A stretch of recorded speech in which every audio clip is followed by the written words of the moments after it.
You just finished, is it not? That one? Thank you.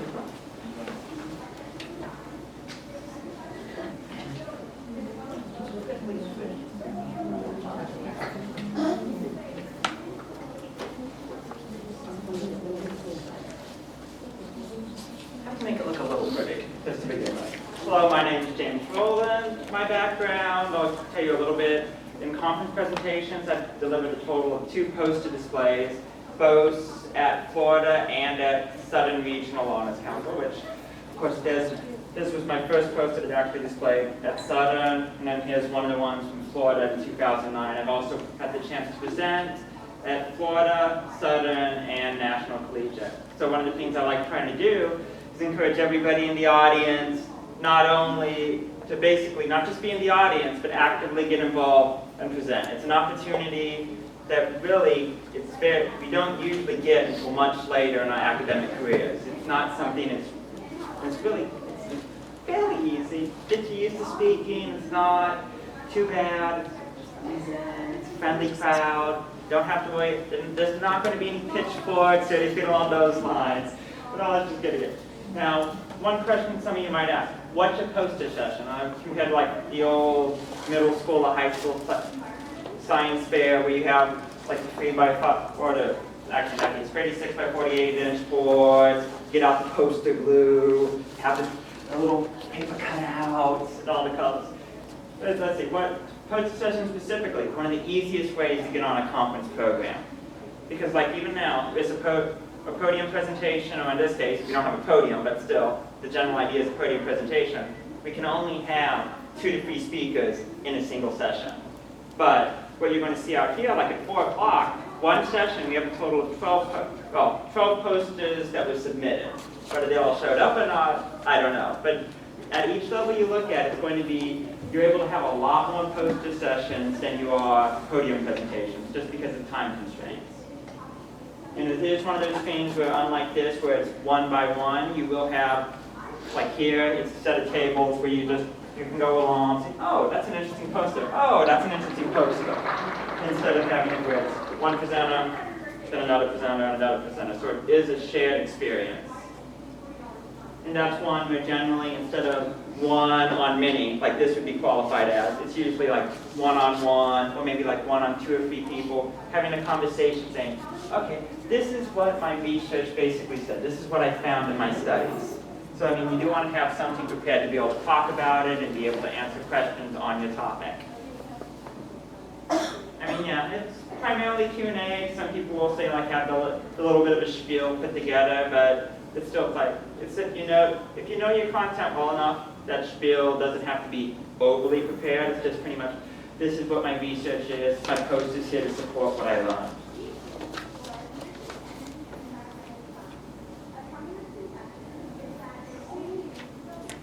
And this is where kind of when you're starting to talk into design, what's the purpose of the poster? I mean, because to me, there are 2 different ways of really doing it. I classify it as you have informal poster session or an informal poster, and then you have what's considered to me a proper research poster. Like if you were to take a guess between the 2 posters up here, which would you say, like this one, the sustainable fishing kind of qualifies as? I'd agree. Oh, kind of the informal. And there's the Phil Cameron trap used to monitor gopher torches at Oakview Park. Exactly. So it's like it's the informational, it's, oh, sorry, I was getting the 2 words messed up, but it's less formal. It's not necessarily having, it's still kind of, if you look, it has the same style where it has this kind of the intro, the body, the conclusion, and then the sources, but it's not as regimented of a style or regimented of a template. And you really can have fun with making it look pretty and a lot of things along those lines. It can be based on whatever system best displays the information you're trying to present. So I mean, that's one thing about doing an informational poster. It's whatever presents the information better. It's not where there's a little bit of a rigid style that you have to stick to. A research poster, no, it's definitely more formal. If you look at the templates like scientific research posters, it's generally going to end up looking like this. The body was the purpose of the project. It's a study location, materials and methods, a key point, like key point 1, key point 2, conclusions, references, contact information.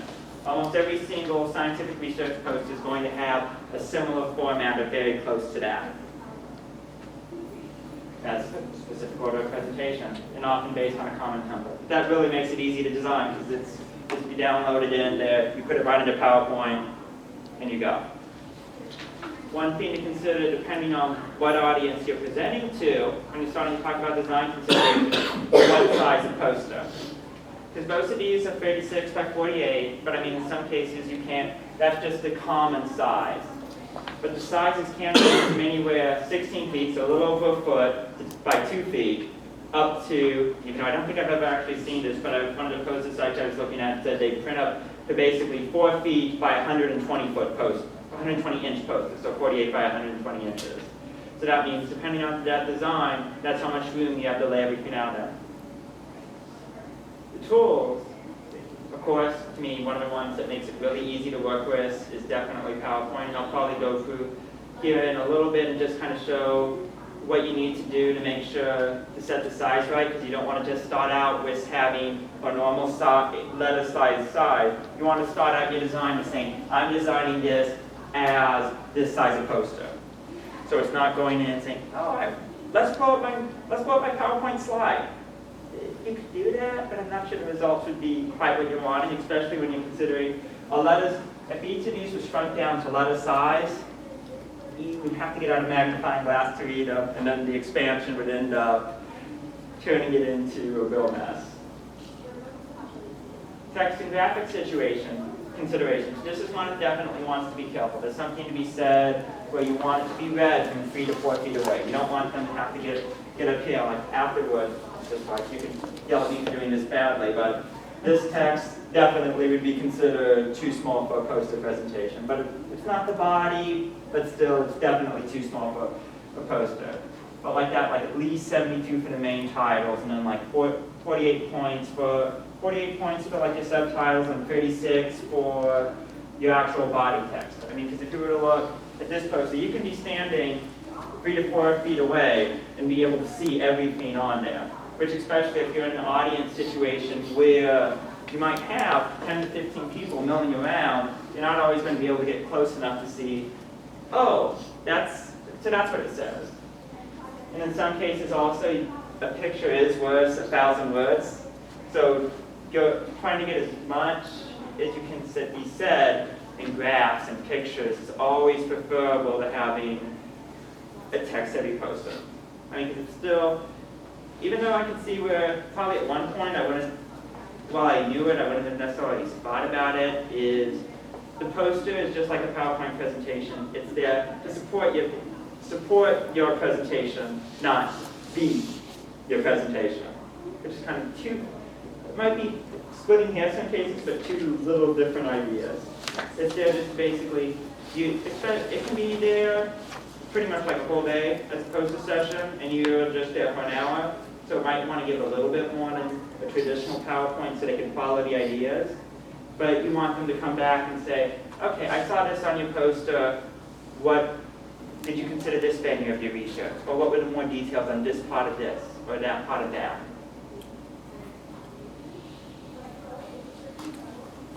And that was a fun one. Actually getting it printed. This is one, in some cases, depending on your institution, which isn't at every institution, they actually do have print shops. Because I know with both of these, I did it when I was at Palm Beach Community College, now Palm Beach State. We actually were able to have, especially with this poster right here, our print shop actually printed this off and did it there. So it's the case, it was, for me, since it was an honors class, it was no cost out of my pocket to have this poster printed. Which is nice. I mean, it's not quite as many options as I could have on other things, but it's still, if the university's going to take the printing or give me a discounted rate on printing, that can be very preferable for a college student, while having to eat. The other option, one of the ones which I'll probably show a little bit more, and I do have handouts, just kind of sample the templates and a few other useful links from sites I found that have a lot more detail, would be makescience.com. They're a shop that pretty much specializes in printing scientific posters in the Chicago area. And what you do is you send them in your PowerPoint ready to go, and then I think it's like usually about a 24 to 48 hour turnaround, and your poster will be on your way back. This one, you would have to either put in a funds request for to have it done, or pay out of pocket, depending on how your institution feels about that issue. But it wouldn't be where it's the college print shop paying for it, so it would have to have some sort of vendor system in place. Now this is the one I included because theoretically you could do it in some ways, depending on if it's like wanting to base it off of PowerPoint individual PowerPoint slides. But for the most part, I would say avoid trying to print your posters at home. That's where it's getting back a little bit into the science fair angle, which if you're very artistic, it can work. But if that's not where you're at that level of art, it loses some of the professional appearance.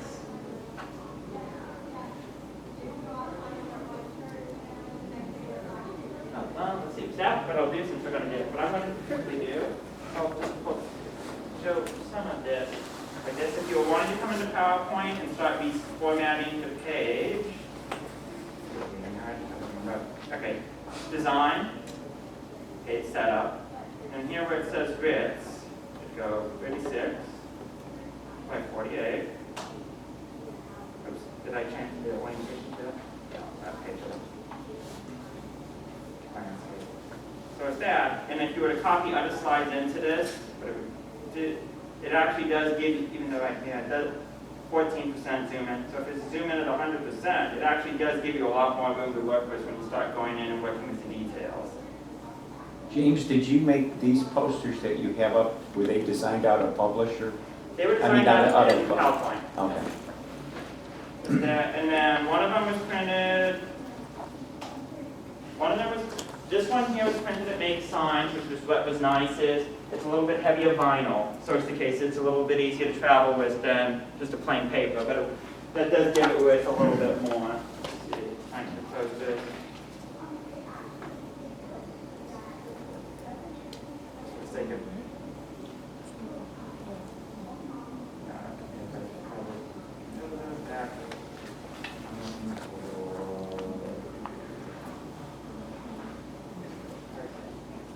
There we go. So like this 36 by 48, which where like Make Signs starts.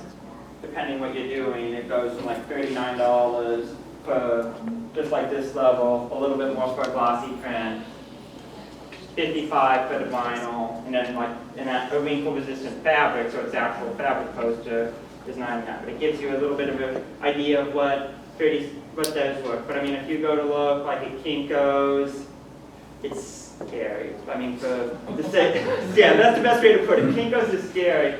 Because if I remember correctly from when I was looking, like for this glossy print, Make Signs was 45, Kinko's was more like 90.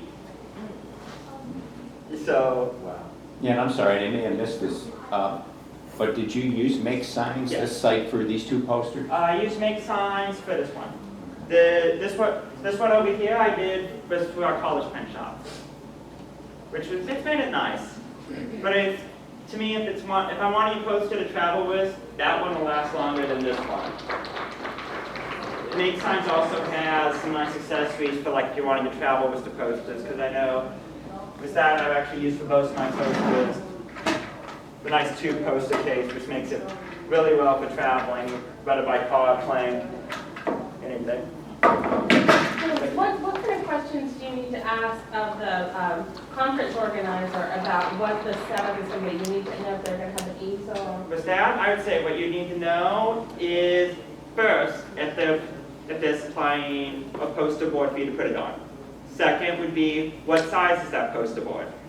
Because I know like here I've seen some of the poster boards. Marcella I know is working with smaller poster boards in some cases. So I mean you might have to say, okay, what size of poster are you looking for in the design? That'd be one thing. Another thing would be, yeah, what type of setup? I mean, but mainly I'd say what type of easel. But I'd say mainly, are you supplying a foam board for you to mount it on, and what size? Because it really, to me, it doesn't matter whether it's an easel like this, or whether it's an easel like what you're going to see out there where it's actually table mounted. That really doesn't make a lot of difference to the presentation. It's what size, okay, what size of poster do I need to design, and how am I going to basically mount and secure it. Do they typically provide the foam board? In honest, I'd say that's what I think I've tended to notice that they have. Because I know they did at Southern, they have the couple times in Florida, or what they did. I think what we did in Jacksonville, it was actually doing like the tape the staples onto a wall, like the foam wall board. Or actually, not the foam wall board, but like the divider board. So what would you suggest bringing, like clips? You got clips? Yeah, the one that I found now that I think I'm falling in love with for mounting posters would be the binder clips. They were frugal. You can actually get them mounted on foam core. It's a little bit. I have my poster out there today. It's 36 by 42, and in our print shop it was about 65 before tax. Oh, that's not Glossy, bad. mounted on the foam core. So yeah, it's a little bit more difficult to travel, but Right. the whole stapling it up, you're chewing that poster that you worked That's so hard true. to spend that money. That's true. I think that's what we found too, when you put them on the foam board, like we have a print shop at our college. And actually, we get a good price, we were able to do it for about $20 for a, Well, that's an institution to go to then. sorry, we don't outsource, but these are pretty neat what you got here, that's pretty impressive. General Q&A? I have a question for you. I'm actually going to try running for VP of scholarship next year, so I was wondering if I could give you my email address and you could send me some of that information. I have some handouts for you right now. So, Any other questions for us? so you need to actually apply for some particular scholarship in the PDK or just directly to post our resume when you apply for graduate? Mom brain. I'm sorry, can you repeat that? I already be a member of this PDK. I'm just wondering, is that automatically work up when I apply for graduate, or I need actually to apply some particular scholarship? You need to apply for specific scholarships. There are a lot of institutions, over 700 institutions nationwide that have an automatic Phi Theta Kappa scholarship. And that will range from, I researched a lot of different schools, like Rollins offers a $6,000 Phi Theta Kappa scholarship. So if you're a member, you get an automatic $6,000 when you go to Rollins. Stetson is $17,500. So it significantly changes, but you also will need to apply for, within Phi Theta Kappa, they have spring and fall scholarships, and then they have rolling scholarships.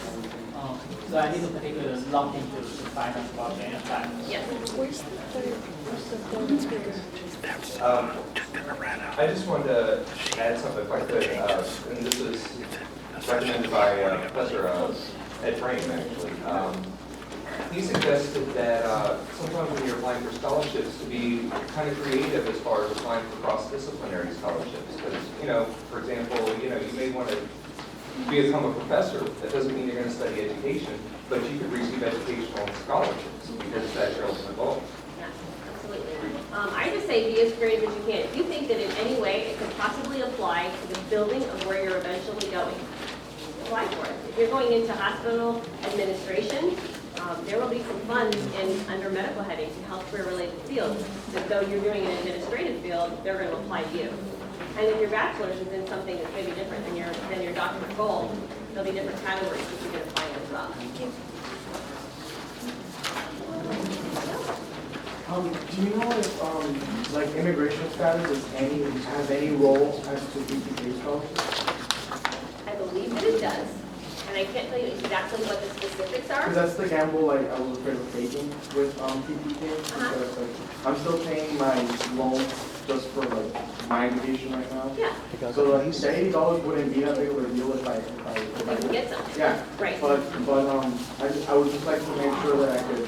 So it depends on the institution sometimes. It mostly, well, it's going to depend on a few different factors. And what I would recommend is, number one, call the institution. But before doing that, call Phi Theta Kappa specifically. Call them in Memphis, I call their Mississippi. headquarters. Yeah. And they don't know.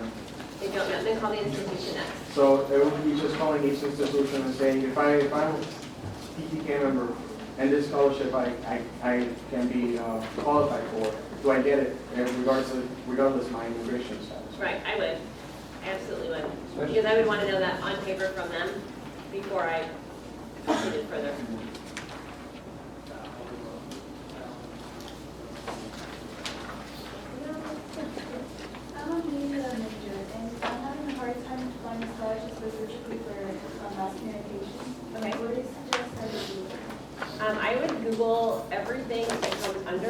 communications, I would be much more specific. Radio, television, print. I would just start like thinking, like you start with a broad heading and then you think small. So then you take it into subcategories and go from there. Just break it down as much as you can, because the more different categories you have to break into, the better hits you're going to get.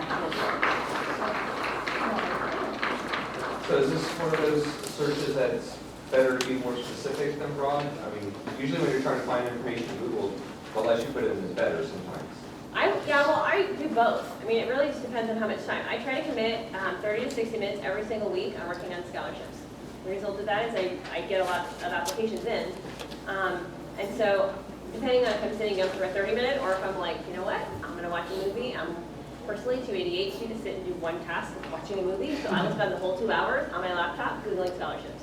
So in that particular instance where I have a bigger block of time, I'm probably getting a lot more specific. And then where I have a smaller block of time, I'm probably filling my entire Mozilla favorites bar with come back to this one later, come back to this one during the movie, come back to this one at another time. And also, the other thing I forgot to mention too is, when you write an essay for a scholarship, I mentioned doing it like in a Word document, save that in your file. Save that for yourself, because you don't have to rewrite every essay for every application. You can cut and paste and put it all together. You don't have to reinvent every essay or every application as its own entity from scratch. I just particular about the professor's recommendation. Can I use that recommendation for the different scholarship or the different application? Usually, yes. It depends on if you ask them to write, like specifically, would you give me a recommendation for Harvard, or if you say, would you write me a letter of recommendation for my applications for transfer? Okay, So how you word that is going to be a little different. Most professors are also, if you go to them and say, I'm applying to 5 different institutions, I'd like some specificity in each letter if you don't mind, or if you have time, they might be able to supply you with that as well. So you did this last week, when you got your letters, did you say specify these things for me? You just got a general, yeah. And then you just Working on the CV and resume can also work the other direction. If you start that earlier in your college career, you can see where there's gaps, and it can help you identify opportunities that you can fill in. Absolutely. And so, you know, I think the newer, younger. Start now. Honors- That's why I give you a honors handout, yeah. Yeah, if you start that early, you can start looking for opportunities with things, you know, just joining clubs, organizations, anything with the leadership, anything that shows you're able to work independently. All of those are things that you can be doing and adding. Just build as you go. It's a document that you're going to just continue to compile throughout your life, most likely. So the sooner you get a jump start on to start to add some facts in there, the easier it will be and come together for you when you're needing that information to produce something for you.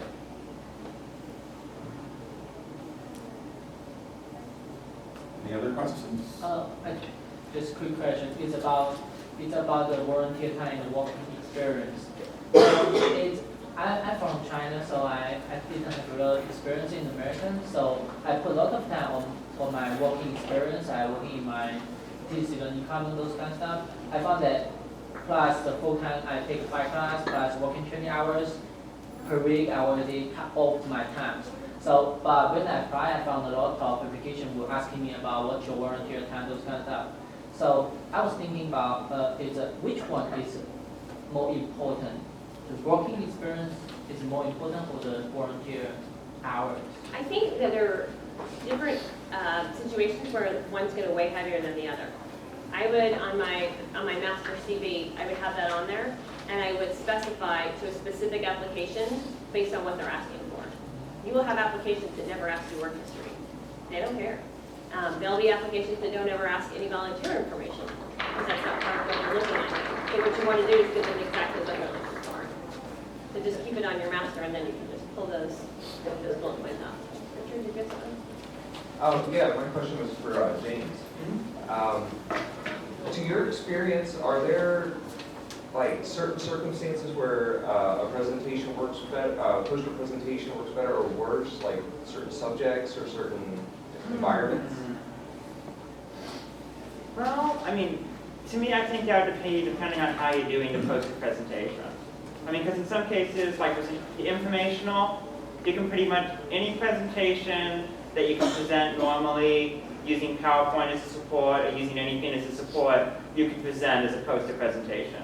Doing a formal research poster, that does lend itself more to less in the humanities and more to the sciences, because it's going to have that, it has to have that structure and it helps having that structure and process from the beginning of the paper to the end, where you have like here's my introduction, here's my lit review, finding 1, finding 2, conclusion, and so on. Which is, but I mean, if you're wanting to do like informational posters, that's any discipline I think would really be able to do it. It's just the science posters or the research posters where you need, it's a little harder to see if it doesn't have that structure to begin with, how you're going to configure it. Okay, thank you. Yeah, I had a question on your handout, which is, by the way, both your presentations are really great, a lot of good information. You had a page on there on your, this was a PowerPoint, Yes. that listed a lot of these websites. Right. Are those all the same ones that are on your second sheet here? Other questions? Thank you.